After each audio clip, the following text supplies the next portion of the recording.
When you think of a career journey, you often think of this idea of the ladder, right? One step at a time. But it's not really how it goes. What if the real path looks more like a rock climbing wall? Sometimes you climb sideways and even down before going higher. And that's the career philosophy that drives DPR. And it's how Mark Whitson went from a carpenter to the president of DPR over the course of his career. In today's episode, Mark shares how embracing the rock climbing wall mindset transformed his journey, why DPR rejects the idea of hierarchy in favor of shared leadership, and how construction leaders can use this approach to develop and keep top talent for decades. If you're tired of the ladder and you're ready to embrace the rock climbing wall, this conversation will change the way you think about the growth of your people and your business. Let's dive right in. This is Eric Anderton, and you're listening to Construction Genius, a leadership masterclass. Thomas Edison said that genius is 1% inspiration and 99% perspiration. If you're a construction leader, you know all about the perspiration, and this show is all about the 1% inspiration that you can add to your hard work to help you to improve your leadership.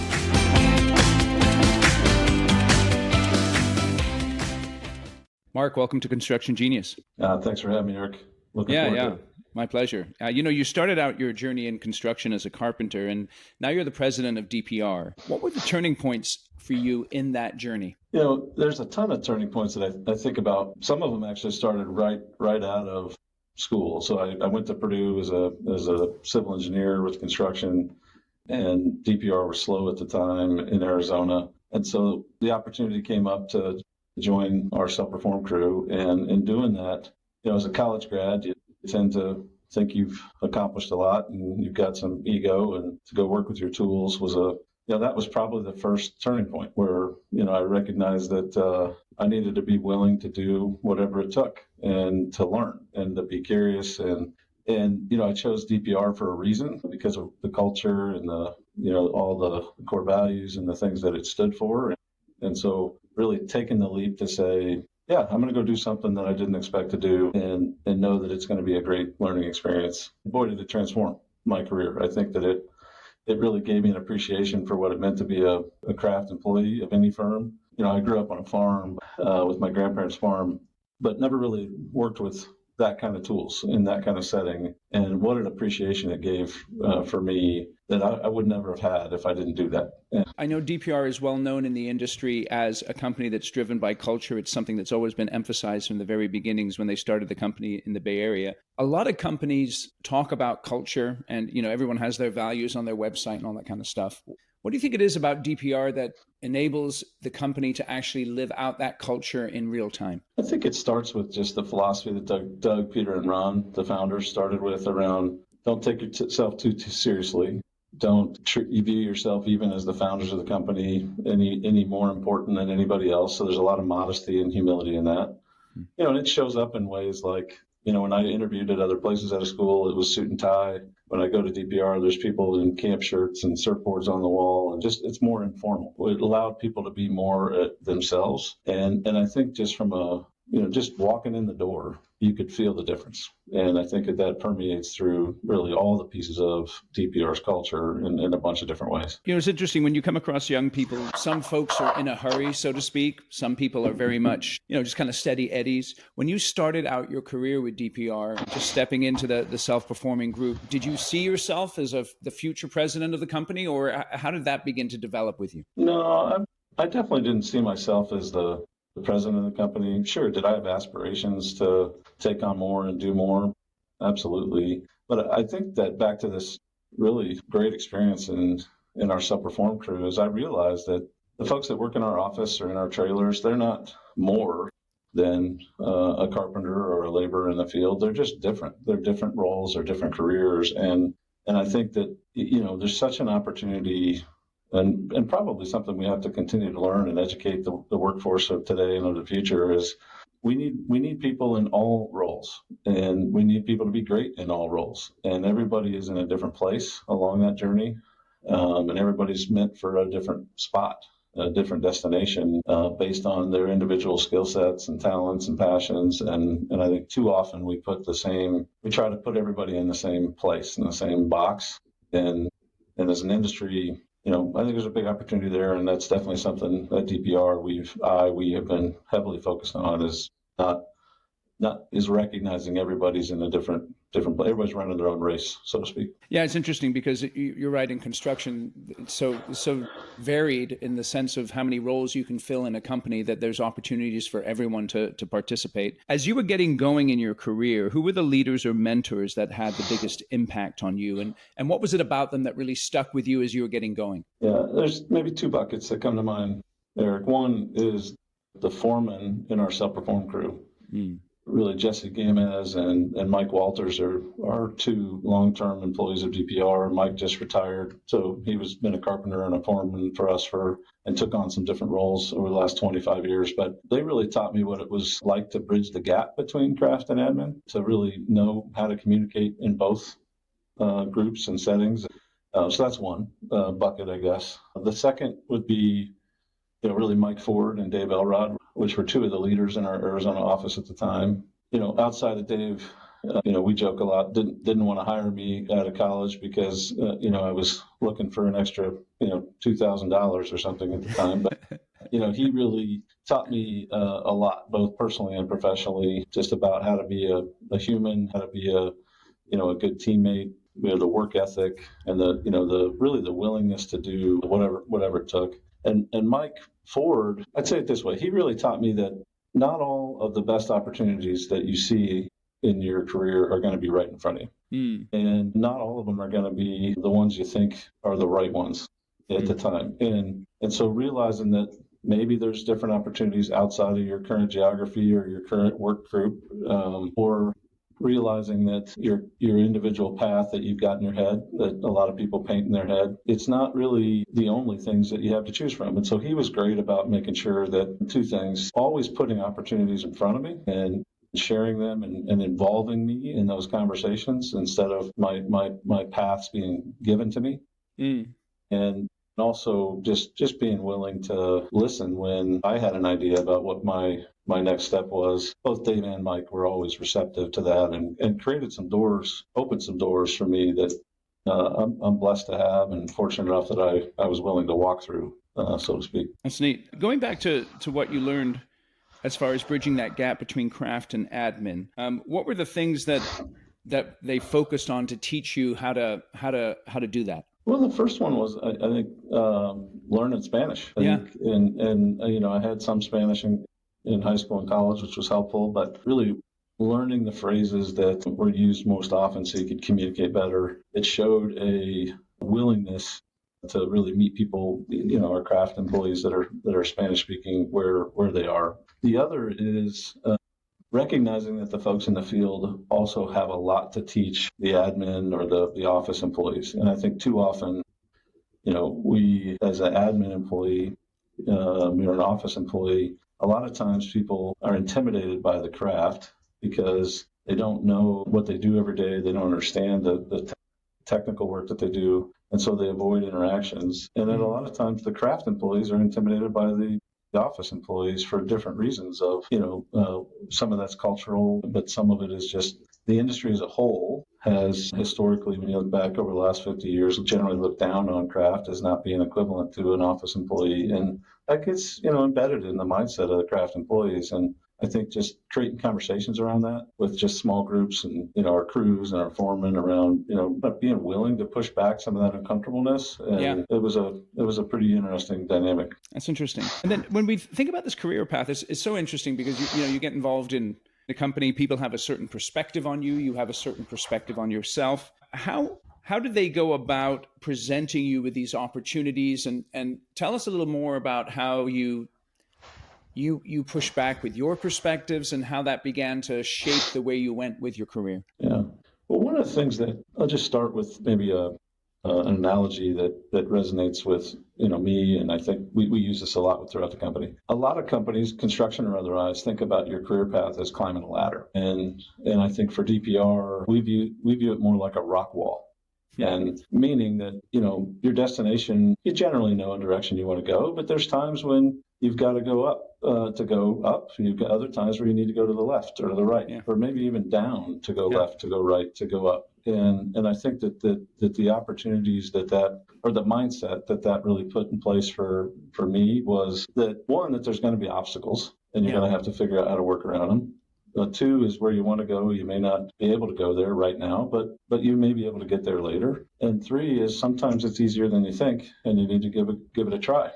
And I think all of those kind of are principles that I think built around the Rockwall are things that have helped me kind of push, pull, tug through the career journey of what's next and what's exciting. It's interesting because, as you think about your resume, when we look on LinkedIn, it's like, Mark's been with DPR since he got out of college. And so there can be a sense that, oh, okay, so he's just kind of, like you said, done the ladder thing, or at least maybe the upward slope. Was there ever a time in your career where you were like at a point of despair, where things weren't working out the way that you wanted them to in terms of that career journey? Yeah, I think, by no means was it perfect and exciting all the way through. I think anybody that would say that about their career would be not being truthful. But one point that comes to mind is, I'd been in Arizona probably seven or 8 years, and I was one of the younger folks that was emerging as part of our leadership team. And we had a 6 or 8 person leadership team, and they were generally probably 10 to 20 years older than me, most of them, and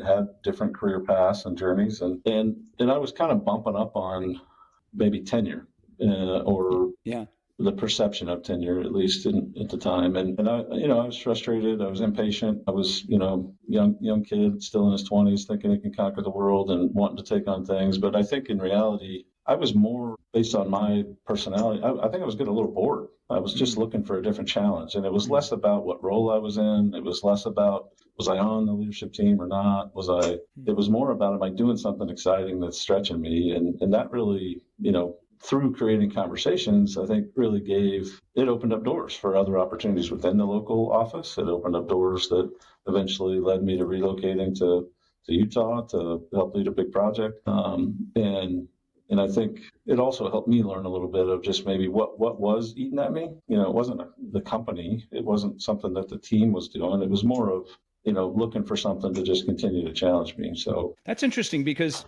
sometimes from another person's perspective, you might be perceiving someone as having a bad attitude or in some way not performing at the highest level, when it can be simply boredom and they do need that new challenge. It's interesting to think through that, huh? Yeah. Well, I think we underestimate, again, as an industry, we're definitely, continuing to learn and strengthen this muscle, so to speak, at DPR, is just having more conversations with people that are one-on-one and not assuming that, whether it's a performance issue or whether it's an unhappiness issue. There's a ton of things that person's, mentality at the time can be based on, both personal, mental health, boredom, or frustration, like just, bad manager, whatever. I think it's just realizing there's more than one answer, and don't assume you know what the answer is. It's interesting, as I've worked with many construction companies over the years, one of the biggest challenges they have is in retaining talented people, because of the nature of their business, they only have so many seats available. You were talking about bumping up on tenure there. What impact has DPR's ability to keep top people? What impact has that had on the strategic direction of the company in terms of opening up new opportunities for leaders through opening up new geographies and those types of decisions, or new markets that you go after? Yeah. Well, it's, a lot of companies probably view it as you have an opportunity, so you got to find the people to fill that opportunity. Mm-hmm. I think that DPR has kind of a blend of that, but maybe even more so focused on, hey, we've got great people that want to take advantage of an opportunity, so what can we go do? And what can we do that is going to either grow the business? And too often people think of growing the business as strictly a geographic or revenue growth. For us, it's doing more with less. It's more vertical integration across the construction life cycle, and there's the constant need for opportunities for people. And I think it's a yin and a yang. The people is definitely the limiter, without a doubt. Of you can't, and today there's probably more opportunities than there are people for us to take on, and that's a challenge across the industry, but not unique to us.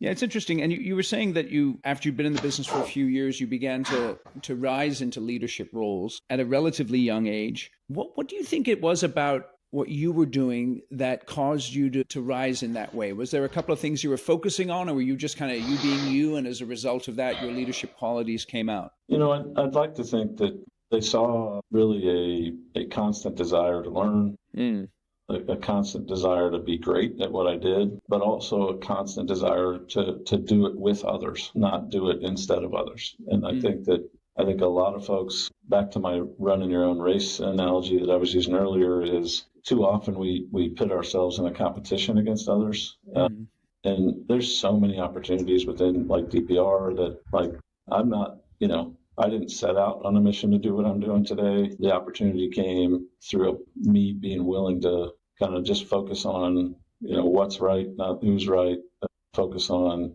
doing things the right way. And Eric, the other thing that comes to mind is just being willing and maybe so there's this difference between your want to, so to speak, like I want to do something versus I'm willing to, and most often the want to is more of a self-satisfying. A willing is more of a company satisfying or a teammate satisfying. And I think I also have really tried to model my life and my career based on being willing to do the things that are needed to do, whether I want to or not at times. And I think that's been a differentiator for me and maybe something that they saw early on. That's interesting. Another thing, I know folks who are listening right now who are in your position in construction companies, and one of the worries that's always running around in their head is how many phone calls has my top project manager got from a recruiter this week asking them to go to another company? DPR is known for keeping top people for decades, including yourself. What made you stay when other opportunities perhaps came calling, those recruiters hit you up or something like that? Yeah,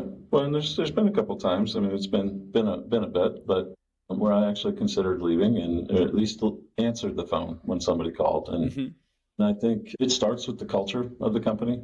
I think as you start to really compare DPR to other places, there's a different philosophy around shared leadership. There's a different versus hierarchical leadership. There's a different philosophy around doing things in teams versus a single person that other firms typically do. There's a camaraderie and a kind of just a mindset around what we use the phrase one DPR.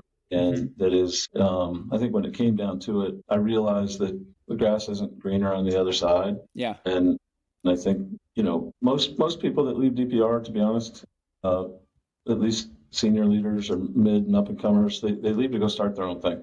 Yeah. I know a few of those guys. And honestly, we prided ourselves on that, as much as it hurts in the moment, that's a great thing. Yeah. Because we hire people. That's the kind of people we want at DPR, and we want them to feel like owners of and be owners of DPR. But ultimately, they want to go do what Doug, Peter, and Ron did, and it's not a bad thing. It's us having a little bit of influence on them to help them go start their own thing and also go do something great for the industry is a great thing. And I think most, it sucks in the moment. I'm not trying to lie about that, but it's a great thing ultimately. And I'm super happy for all those folks that have done that. Yeah, it's interesting. I was just interviewing earlier this year Brad Desjardins, who's he just retired after starting his own company. Him and Neil and I know that they learned so much from DPR in terms of the importance of the values, and then that they've been able to pass that on to the second generation. And it's interesting how you're speaking of it, because in construction, we know how competitive it is, and in many cases, companies are like, well, screw that guy, he left us, I hope he fails miserably. But it's neat that that's not how you guys think about it. Yeah, I would tell you, it's more of a frustration that you're losing a friend and somebody that you love building great things with. It's not about, hey, they're going to go start their own thing. I think it's just, just like if you lost a friend or somebody moved away in life, you have a little bit of, grief about that. And I think at the end of the day, you're happy for them, and you want what's best for their families and for them to take on their careers, and they want to do it a different way. And so how do you go support them? I think it's pretty fun to see that happen. That's neat. All right, quick break to talk about my book, Construction Genius. This is what I want you to do. Go to Amazon, search for the book, read all of the 5-star reviews, because there's a ton of them. over 50 to be precise. And the reason I want you to read them is because real people wrote those reviews who've actually read the book. And it'll give you an idea of why you should go and buy a copy right now on Amazon. And here's the deal. If you purchase 10 or more copies for your company, and then send me an email, eric@constructiongenius.com, I'll come in via Zoom and do a 1-hour Q&A and a bonus training session with your team at no charge. I normally charge $4,500 for an hour of my time. And again, for you, I'll do it at no charge if you buy 10 or more copies of my book. And the reason you should buy it is all in the title. It's effective, hands-on, practical, simple, no BS, leadership, strategy, sales, and marketing advice for construction companies. So if you're in the construction industry, this book is for you. So you can get it on Amazon. You can also get it on Audible in the audio version as well, narrated by yours truly. And I know you'll really enjoy it. So go out and get the book. And now back to the interview. So I know, Doug, Peter, and Ron, they did a lot of work at the beginning of the business in terms of clarifying their values, the vision for the company, and all those kinds of things.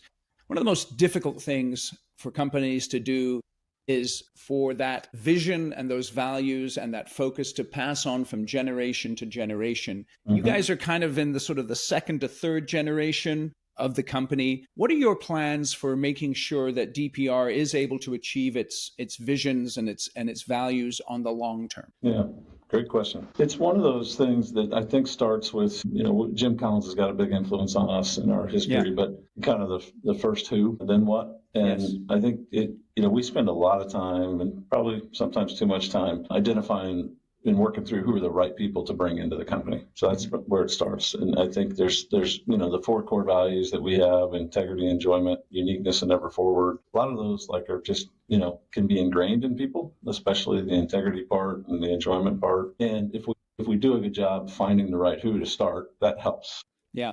First of all. But the others are, we talk about it a lot, right? We not just, put the words on the wall and never talk about it. But even a couple of years ago, we did what we called a culture con, where myself and George and several of our folks from the leadership team, we hit every office in the matter of about 8 weeks and 12 weeks, all craft and admin employees. We had culture con conversations about our culture and about our connection, right? Yep. And the power of connection. And especially coming out of COVID, we were worried about that. We hired probably 800 people, admin, and probably another 600 craft through COVID.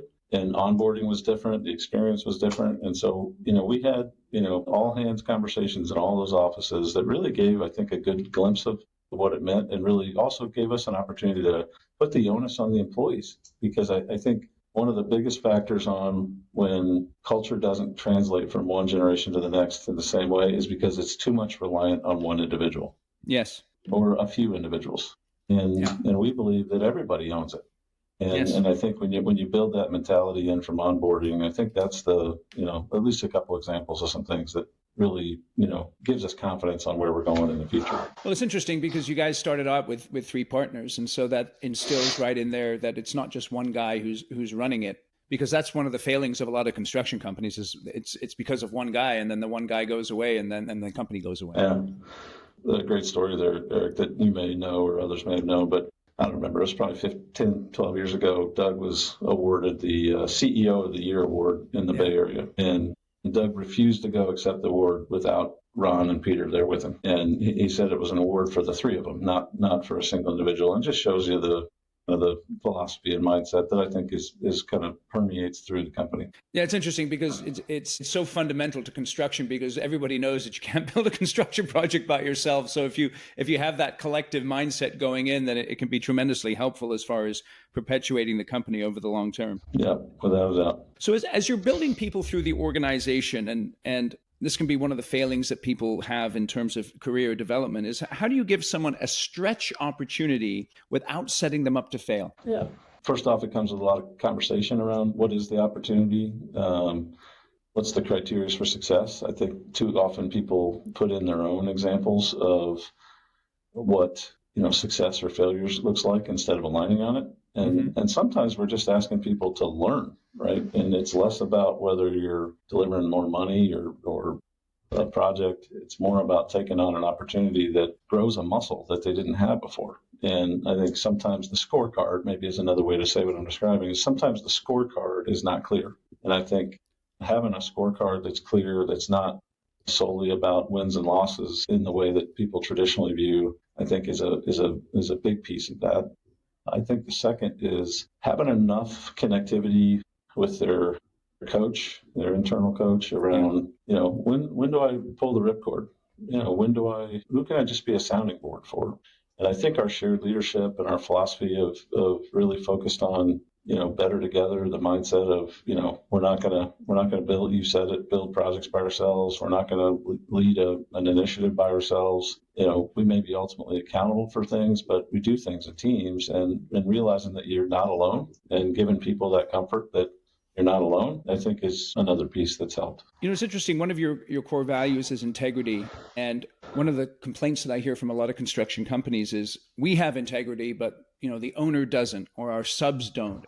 And, the pain level of a project magnifies because of the lack of integrity from other folks. How do you guys handle filtering out who you do business with in terms of matching up your values with theirs, whether it be a supplier, an owner, another subcontractor, a partner in some way? Yeah, I think it starts with you got to operate with integrity internally first. Mm-hmm. And I think, it's probably been maybe 12 years. We started a class, an internal training session that was called Character Matters. And Sam Reed, who's a consultant and long-term partner, former employee of DPR that left to go start his own thing, helped us put this together where, we embedded a ton of examples in that training session and work session around kind of the tough things around where's the line of integrity? What's a breach of integrity? What's too much? What's not enough, et cetera. And I think, so that's one thing that I think is, talking about it, I guess is what I'm trying to say. Yep. And giving people the examples to say, if a subcontractor did X or an owner does Y, how do you handle that? And what do you do?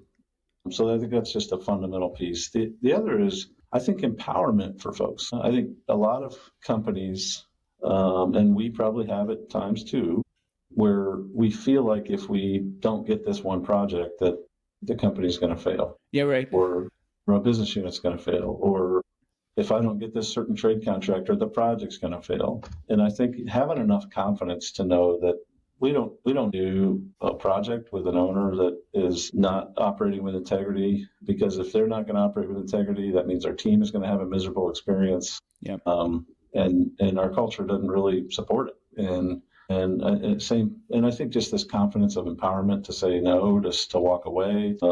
And I, that's a learned muscle too, where I think especially folks that come mid-career from another company that didn't operate that way, that's tough because they had a different scorecard over there, right? And so you got to constantly be talking about it. Yeah, I like that.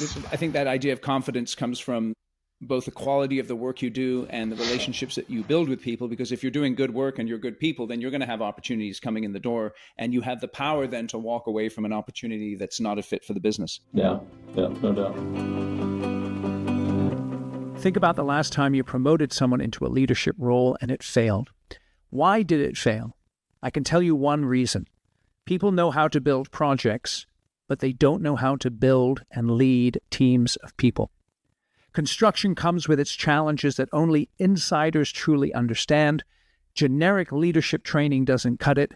You need a program to train your leaders built specifically for construction professionals led by an industry expert. And my online course, The Shift, is exactly that course. It has 5 modules. It'll teach your people how to control their calendars and reduce stress and embrace chaos and accomplish their critical tasks. It will teach them the 3 essential messages they have to communicate every day in order to motivate and lead their team effectively. It'll show them how to build and lead a high-performing team, give them a framework for running effective meetings so they'll be able to solve problems in less than an hour, and also give them a higher perspective on their leadership that will enable them to work on the business and on their teams and not get stuck in the weeds micromanaging. So go out to my website, theshift.constructiongenius.com, read all about the course, and then enroll yourself and your leaders in the course, and I guarantee that it will transform your leadership. If it does not, you take the whole course and you didn't get benefit from it, You just send me an email, eric@constructiongenius.com, and I will cheerfully refund you 100% of your money. I'm really confident this course will transform your leadership. So again, go out to the website, theshift.constructiongenius.com, learn more about the course, and start taking it today. So as the company continues to move forward, you guys, 35 years in business, construction is facing a generational handoff. How do you think about preparing the next wave of leaders at DPR? Well, most people would give you an AI response for this, right? And because obviously the future leaders, they do have to evolve in terms of how technology works, et cetera. But I'm not going to focus on that. I think that the preparation for future leaders at DPR, I think, really begins with some of the same things that it was when I started with the company. It was communicating, creating opportunities for people, supporting and coaching them through those opportunities, allowing them to fail, but fail right, fail in a way that they grow, not in a way that they fail, and then continuing to put opportunities in front of them. I think, one of the worst experiences that, I've seen is when somebody had a challenge, they didn't handle it as well as they could have. The coach, the manager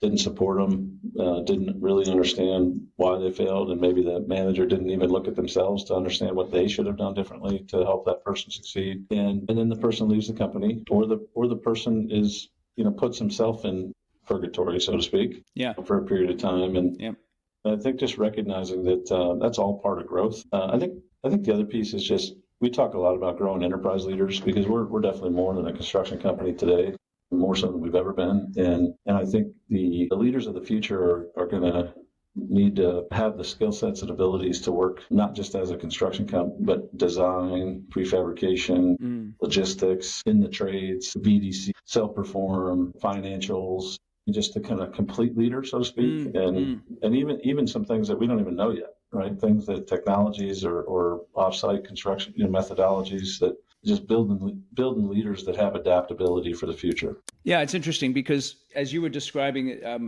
the idea of the complexity of the work that you're doing, the diversity of it, and the opportunity that people have, I think one of the things that people have to understand is that if you're going to be able to become that well-rounded leader that you were describing, it does take a while. It's not going to happen overnight. And so there has to be almost this impatient patience about someone, where they're impatient because they understand there's lots of opportunities, but there's patient because they know that they have to grow both as a person and in their technical understanding and in their ability to relate to people. And so all of those things are important as you're developing folks for the long term. Yeah. And I think sometimes there's also the generation today, some folks actually want to just be told what the best practice is, more so than create it on their own. Yeah. And there's others that want to create it on their own. And I think you have to have a mindset that allows both of that to happen. You have to have programs in place that can train people and kind of give them, this is how you do it. The other is you have to have opportunities for people that can take on both. And,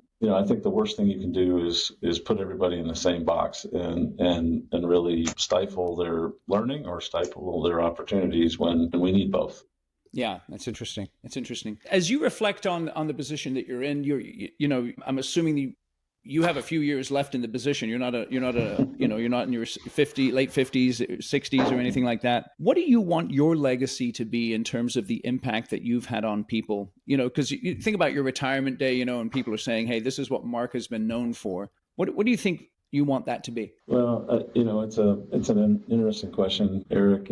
I can tell you, I don't think about a legacy at all. I think about just creating opportunities for people that I had or I didn't have that others may. And we went through a leadership exercise as part of a leadership development session probably 4 or 5 years ago, and it was longer, 7 years ago. And the concept was around what's my everybody's personal purpose, and for me.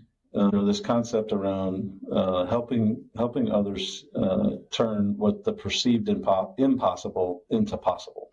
Like I really enjoy the opportunity to hear somebody saying something doesn't work or it can't work or there's no way we could do that, and really helping them see ways to push back past those perceived limits to find different ways to get there and challenge the status quo, challenge their own status quo.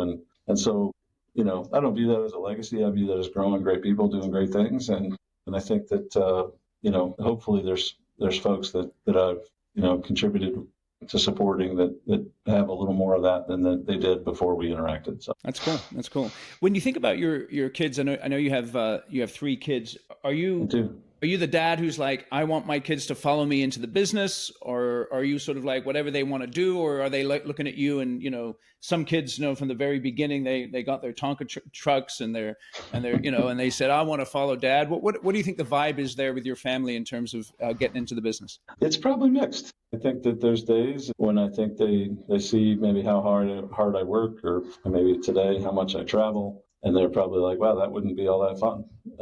But I think there's what maybe is the most inspiring piece for me and with my kids is, and my wife, quite honestly, is they see the company that I work for. And they see the things that they care about, and they see the things that are different than a lot of industries. And they see that there's a lot of people going on almost 13,000 employees right now that work for DPR. And they see how many people love this place, and they love it because all different reasons. But I think that those are the days where I'd love for my kids to come join DPR if that's what they want to do. But I'm definitely not hey, you got to go be in construction. You got to go be at DPR. Although that'd be fun, but that's up to them.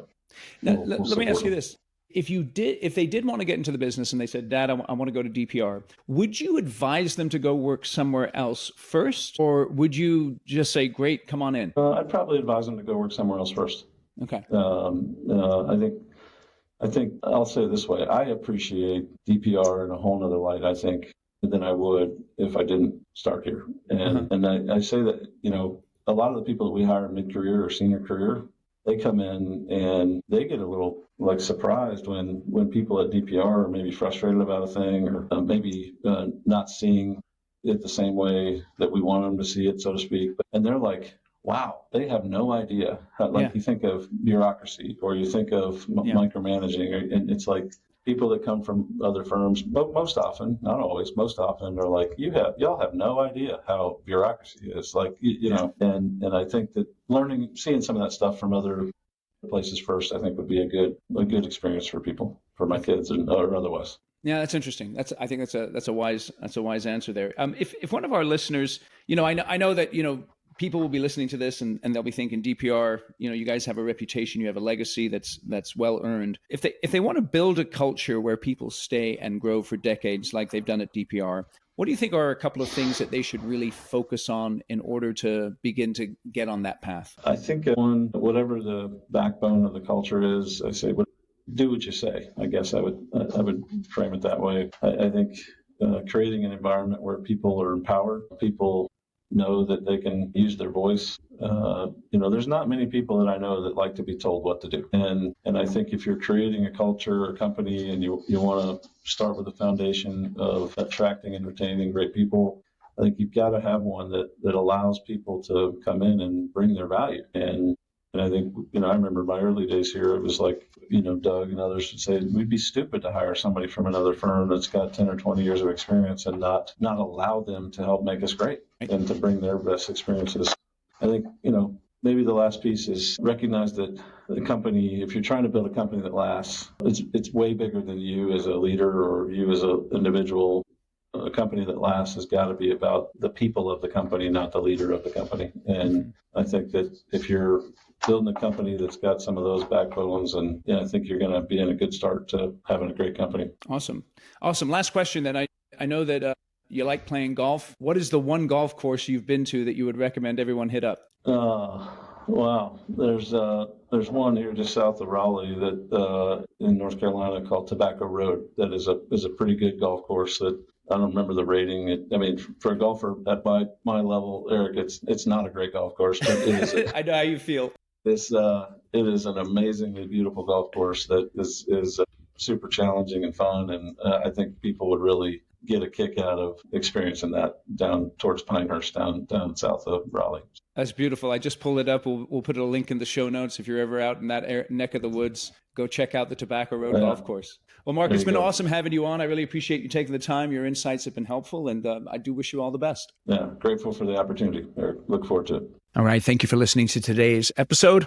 Tremendous insights there from Mark. Feel free to check out DPR's website, dpr.com, to learn more about the company and what they do.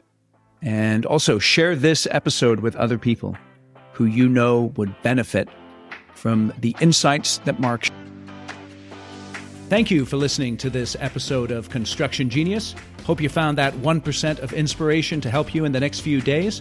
If you like the show, please give us a 5-star review on iTunes. Share it with other construction leaders who you think would benefit. And always remember that the show is brought to you by Kick-Ass Meetings. I've been working with construction leaders since 2004, teaching them how to run extremely effective problem-solving meetings that gets their people collaborating, taps into their creativity. And to get yourself a free copy of the Kick-Ass Meeting Report, go to www.ericanderton.com/kickassmeetings. Grab yourself that free report, read it, use it in your business. You'll find it extremely useful. And thanks again for listening.